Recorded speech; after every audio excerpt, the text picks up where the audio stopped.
A partir da aula de hoje, iniciaremos um novo módulo aqui no nosso curso de Química Geral, um módulo extra, o módulo número 10, que é o Química Nuclear.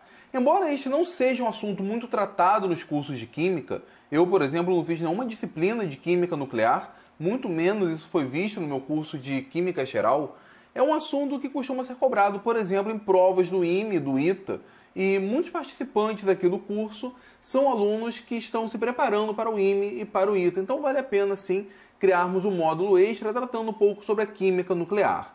Só que antes de começar o módulo, eu gostaria de deixar bem claro que o conhecimento de um químico a respeito da química nuclear, ou a respeito do núcleo, de uma forma geral, é um conhecimento muito limitado. Nós não temos boas bibliografias que abordam esse tema, a não ser, obviamente, assuntos mais avançados. Mas dentro do contexto de química geral, é algo bem superficial. Eu vou basear essas aulas no Atkins, só que eu vou adicionar algumas informações extras, porque mesmo ele, que eu acho um livro muito bom, não traz tanta informação assim. Quando nós estudamos química nuclear, é óbvio que o objeto de estudo, como já diz o nome, é o núcleo do átomo. Entretanto, quando nós estudamos o núcleo do átomo, o conjunto de padrões, o conjunto de leis da física são completamente distintos daqueles que envolvem a eletrosfera. Até o momento, nós estudamos reações que ocorrem na eletrosfera, uma ligação química, uma reação química propriamente dita que está associado à transferência de elétrons. Quando nós estudamos o núcleo, os padrões por trás disso são completamente distintos. Na verdade, o núcleo é uma parte muito interessante do átomo. Primeiro, a gente tem que imaginar como que ele pode ser estável, porque o núcleo é recheado de prótons, recheado de nêutrons, em um espaço extremamente minúsculo. O diâmetro do núcleo fica na ordem de 10 a menos 15 metros. O diâmetro do átomo fica na ordem de 10 a menos 10 metros. Então o núcleo é muito menor do que o átomo propriamente dito. O problema é que dentro do núcleo nós temos prótons, e prótons têm carga positiva, portanto eles vão se repelir. Como é possível então que o núcleo seja estável? Normalmente no ensino médio é ensinado que os nêutrons são responsáveis por manter a estabilidade do núcleo. Isso em parte é verdadeiro, só que a gente tem que tomar muito cuidado com isso. A forma como é ensinado normalmente dá a impressão que nós temos um próton, nós temos um outro próton, e a presença de um nêutron entre eles iria evitar a repulsão. Na verdade, não é bem assim que acontece.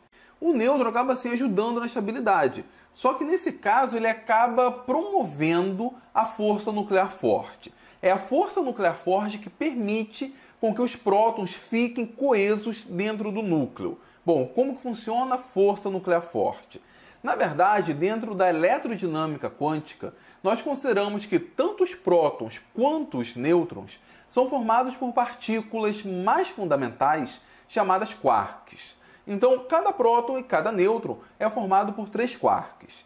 Esses quarks, por sua vez, interagem entre si através de uma espécie de subpartícula que tem um papel muito parecido com os fótons, seria uma partícula de comunicação, só que nesse caso ela é chamada de gluon. Os gluons permitem com que os quarks fiquem unidos e, portanto, o próton seja formado e o nêutron seja formado. Essa força, embora muito mais forte do que a força eletromagnética, ela é de curto alcance. Porém, ela permite com que o quark de um determinado próton ou nêutron venha interagir com o quark do outro próton ou do outro nêutron, através de gluons trocados entre eles. Isso daqui permite com que o núcleo seja estável, permite com que o núcleo seja coeso. É óbvio que, se nesse processo eu adiciono mais um próton, os prótons acabam se repelindo via repulsão eletrostática. Porém, eles podem ficar próximos uns dos outros através da força nuclear forte. Quando eu adiciono um nêutron, o nêutron contribui apenas com a força nuclear forte, ele não contribui com a repulsão eletrostática. Perceberam? Então, de fato, os nêutrons são responsáveis por manter a coesão do núcleo, mas não por servirem de barreira para a repulsão eletrostática, mas por adicionar interações do tipo nuclear forte. O estudo a respeito do núcleo atômico é relativamente recente. Começou-se ali no final do século XIX, começo do século XX. Alguns nomes que podem ser lembrados são o da Marie Curie, o grande símbolo feminino na ciência. Nós temos o Henry Becquerel, nós temos o Ernest Rutherford, que nós já vimos, foi aquele que descobriu o núcleo atômico, e muitos outros cientistas que contribuíram bastante para o entendimento da química e da física nuclear. Hoje, nós já temos um conhecimento muito maior a respeito do núcleo, entretanto, existe muita coisa a ser descoberta. Dentre as coisas que a gente consegue compreender a respeito do núcleo e podemos aplicar no nosso dia a dia, estão, por exemplo, o entendimento da própria estrutura da matéria. Hoje a gente consegue compreender muito melhor a estrutura do átomo, não apenas subdividindo em prótons, elétrons e nêutrons, mas a gente consegue compreender como que é a estrutura interna do núcleo. Nós podemos também ter uma compreensão melhor da origem dos elementos, porque nós temos tanta diversidade de elementos químicos, nós veremos isso mais à frente. Além disso, o melhor conhecimento a respeito do núcleo atômico permitiu, por exemplo, nós termos a chamada datação arqueológica. A gente consegue determinar, por exemplo, a data de um determinado fóssil ou de uma determinada múmia, enfim. A gente consegue ter uma compreensão melhor da história utilizando o conhecimento a respeito do núcleo, como que ele funciona. Nós podemos citar a produção de energia. Energia nuclear para muitos países é fundamental. No Japão, por exemplo. Aqui no Brasil a gente acaba não usando, porém muitos países dependem da energia nuclear. É uma fonte magnífica de energia, consegue-se obter bastante energia utilizando pouca matéria-prima. Entretanto, o tratamento de resíduos ainda é um desafio, mesmo nos dias de hoje. Podemos citar também a radioterapia, que já curou muitas pessoas. O entendimento a respeito do funcionamento do núcleo permite a cura de vários tipos de câncer ou de outras doenças, mas também o entendimento a respeito do núcleo possibilitou a criação de armas nucleares, onde o caso mais icônico foi a bomba atômica, tanto que explodiu em Hiroshima quanto em Nagasaki, com um poder destrutivo altíssimo, e durante muito tempo a humanidade ficou com medo de uma guerra nuclear. Na verdade, essa possibilidade ainda existe até hoje, porém essa tensão está muito mais aliviada nos nossos dias.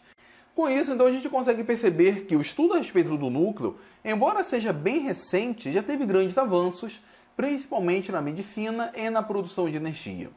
Quando nós estudamos o núcleo, é muito comum nós ouvirmos a palavra radioatividade. Radioatividade seria o conjunto de emissões nucleares. Quando o núcleo está instável, ele acaba emitindo um determinado tipo de radiação ou algumas partículas específicas. Na verdade, essa é a parte que mais interessa na hora de se estudar as reações nucleares. Essas partículas podem ser extremamente úteis, mas podem causar danos terríveis, seja ao ser humano, seja de longo prazo no meio ambiente. Bom, esse conjunto de partículas nós devemos ter bem em mente que são processos, em sua maioria, espontâneos. É verdade que hoje a gente consegue estimular a produção de algumas partículas específicas, a gente consegue estimular a radioatividade, porém, são processos espontâneos. Nós temos vários núcleos que emitem radiação de forma espontânea ao longo das eras, ao longo dos milênios, ao longo dos anos, enfim, um processo natural. E qualquer um desses processos que envolvam a radioatividade, eles são processos exclusivamente nucleares. O que eu quero dizer com isso? Vamos pegar um determinado elemento, como o urânio, que é bem conhecido por ser um elemento radioativo. Seja o urânio metálico, seja o urânio associado, por exemplo, com o flúor, na forma de UF6, seja o urânio associado ao oxigênio, na forma de uranila, o óxido de urânio. Enfim, independentemente da forma como o urânio esteja, seja um sal, seja um óxido, seja metálico, ele vai ser radioativo, porque a radiação não depende das transformações da eletrosfera, depende das transformações do núcleo. Então, um determinado elemento que é radioativo, ele vai ser radioativo seja na forma de óxido, seja na forma de sal, porque a transformação dele em um óxido, em um sal, na forma metálica, envolve apenas os elétrons, e a emissão de radiação está intimamente relacionada ao núcleo. Rutherford foi um grande nome que nos ajudou a entender melhor os tipos de emissões nucleares. Inclusive, o seu prêmio Nobel foi a respeito das emissões nucleares e não pelo seu modelo atômico. No seu trabalho, ele percebeu que, quando a radiação emitida por um determinado material atravessava um campo elétrico, ela acabava se desdobrando, ou seja, as partículas ou radiações emitidas pelo núcleo tinham comportamentos diferentes. Ele percebeu que quando esse feixe passava, por exemplo, em um campo elétrico, algumas partículas se desviavam no sentido do polo positivo e, portanto, teriam carga negativa, outras se desviavam no sentido do polo negativo e, portanto, tinham carga positiva, e outras não sofriam desvio. Nesse caso, percebo que a chamada partícula beta sofre um desvio maior do que a partícula alfa. Isso porque, além da diferença na carga, eles possuem diferença na massa. Como a partícula beta sofre um desvio maior, nós podemos imaginar que a partícula beta tem uma massa menor do que a partícula alfa. E com isso, então, nós conseguimos identificar os três tipos de emissões nucleares. Nós temos a alfa, a beta e a gama. O número de baixo representa a carga da partícula e o número de cima representa o número de massa da partícula. A partícula alfa, por exemplo, ela possui 2 prótons e 2 nêutrons. A carga é 2, a massa é 4, porque são 2 prótons e 2 nêutrons. Percebam que a partícula alfa é nada mais nada menos que o núcleo do átomo de hélio. Esse tipo de partícula é emitido com certa facilidade por alguns núcleos, principalmente os núcleos mais pesados, e veremos algumas aulas à frente o porquê disso. Veremos, inclusive, o porquê especificamente o núcleo do átomo de hélio. Agora, a partícula beta possui carga negativa e massa desprezível. Na verdade, a partícula beta é um elétron acelerado que é emitido pelo núcleo. O processo de produção desse elétron no núcleo é dado pela decomposição do nêutron. Nós temos um nêutron que ele acaba se decaindo em um próton, uma partícula beta, que na verdade é um elétron, e acaba emitindo uma outra subpartícula chamada de neutrino. Esse processo, então, faz com que surja um elétron com alta velocidade que é ejetado pelo núcleo. O que rege o decaimento beta é a chamada força nuclear fraca, um outro tipo de força fundamental, cuja atuação é muito mais complicada do que a força nuclear forte, do que a força eletromagnética ou mesmo do que a força gravitacional. E por fim, nós temos a partícula gama, que não é bem uma partícula, na verdade são fótons de alta energia mais elevada inclusive do que os fótons de raio-x. O comprimento de onda é extremamente pequeno. E essa emissão gama normalmente está associada à emissão alfa. Ou seja, um determinado núcleo ele emite uma partícula alfa e, consequentemente, nós temos a emissão da radiação gama. Deixa eu mostrar para vocês aqui um vídeo bem instrutivo lá do canal Equinox Graphics. Notem que aqui nós temos a representação de um núcleo, esse núcleo está instável e ele vai emitir uma partícula alfa. Essas esferas amarelas e vermelhas são prótons e nêutrons. Notem que esse núcleo é um núcleo bem pesado, nós temos um número grande de prótons e nêutrons. Ele vai passar por um processo então de instabilidade e, para se tornar estável, ele emite uma partícula alfa. Agora nós podemos ver a emissão de uma partícula beta. Notem que esse núcleo agora ele é muito menor. E percebam que antes eu tinha aqui uma esfera amarela e ao emitir essa partícula beta, um elétron acelerado, a esfera amarela acaba se tornando uma esfera vermelha. Ou seja, no processo de emissão de uma partícula beta, nós temos a transformação de um nêutron em um próton. Isso significa que quando a partícula beta é emitida, nós temos uma substituição de um nêutron por um próton no núcleo, o número de massa permanece o mesmo, porém a carga nuclear aumenta, nós estamos mudando o tipo do elemento químico para uma unidade, número atômico acima. A partícula alfa retira 2 prótons, então nós estamos transformando esse núcleo em um outro elemento químico, no núcleo de um outro elemento químico, com 2 unidades abaixo. Então nós já vimos a emissão da partícula alfa, da partícula beta, agora a emissão da radiação gama. Notem que o núcleo está extremamente excitado, ele emite uma partícula alfa, continua excitado, emite a radiação gama, e ao emitir a radiação gama, ele fica mais relaxado, ele começa a vibrar menos. Então esses aqui são os 3 tipos de radiações que nós temos: a partícula alfa, a partícula beta e a emissão gama. Além disso, nós podemos perceber algumas características dessas subpartículas. Por exemplo, a partícula alfa, nós falamos que tem um efeito de penetração baixo, ou seja, com uma folha de papel a gente consegue impedir que a partícula alfa continue sua trajetória.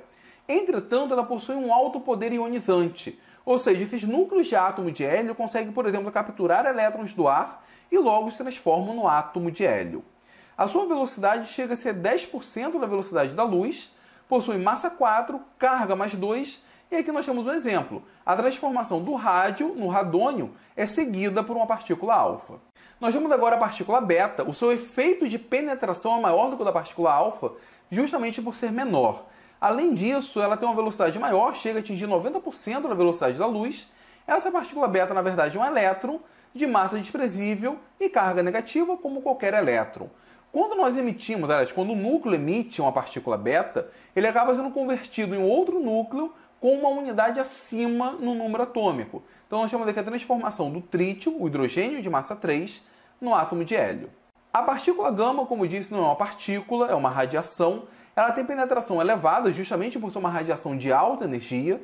atinge a velocidade da luz, porque é um tipo de radiação eletromagnética, é um fóton altamente energético, e ele acaba sendo emitido ou associado a uma emissão alfa, ou às vezes pelo próprio processo de relaxamento nuclear.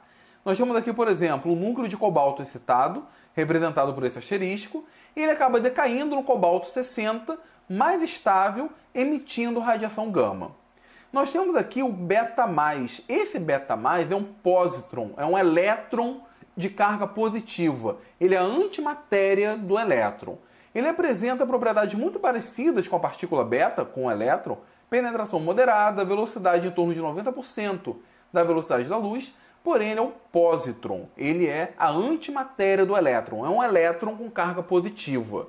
Ele pode ser emitido em algumas reações. Nós temos aqui, por exemplo, o sódio sendo convertido no neônio com a emissão de um pósitron. Durante esse processo, o elemento acaba sendo transformado em outro elemento, em outro núcleo, com uma unidade a menos no número atômico. Porque o pósitron, na verdade, ele acaba sendo convertido pela decomposição do próton. O próton ele acaba se decaindo no nêutron e no pósitron. Então seria o processo inverso da formação da partícula beta. Nós vamos saber algumas reações que envolvem a emissão de um próton. Nesse caso, o próton é uma partícula com a massa bem maior, por exemplo, do que a partícula beta, porém menor do que a da partícula alfa. O efeito de penetração, portanto, vai ser moderado, a velocidade em torno de 10% da velocidade da luz. Eu posso representá-lo como sendo um H+, ou por um P, de próton propriamente dito, massa 1, carga mais 1. Aqui nós temos um exemplo, o cobalto 53, ele acaba sendo convertido no ferro 52 pela emissão de um próton. Nós temos às vezes também a emissão de um nêutron. O nêutron ele acaba tendo uma penetração mais elevada do que a do próton, exatamente por não ter problemas de repulsão eletrostática. A sua velocidade fica em torno de 10% da velocidade da luz. E nós temos aqui um exemplo, seria a emissão de um nêutron por parte do iodo 137, sendo transformado no iodo 136. Nesse caso, o número de prótons permanece o mesmo, então a identidade do núcleo permanece, apenas o número de massa que é modificado. Eu tenho outro vídeo para mostrar para vocês, tirado lá no mesmo canal do Equinox Graphics, que mostra o efeito relativo de penetração das partículas alfa e beta e da radiação gama. Notem também a velocidade. A partícula alfa tem uma velocidade menor do que a beta, que por sua vez tem uma velocidade menor do que a radiação gama. E percebam a relação do efeito de penetração. Uma folha de papel, por exemplo, consegue barrar as partículas alfa, mas não a partícula beta, nem a radiação gama. Uma folha de alumínio já conseguiria barrar as partículas beta, mas não a radiação gama. Para barrar a radiação gama, ou pelo menos diminuir, seria necessário uma parede muito espessa de chumbo. O poder de penetração ou poder de ionização está intimamente relacionado com o poder destrutivo de uma partícula ou seu uso na medicina. Nós veremos isso um pouco mais à frente. Mas nota uma coisa interessante. Quando um determinado núcleo emite uma partícula alfa, ou uma partícula beta, ou um pósitron, ou um próton, enfim, ele acaba sendo transformado em um outro núcleo. Nós temos então a transformação de um elemento químico em outro elemento químico. Nós chamamos isso de transmutação. E esse vai ser o tema da próxima aula.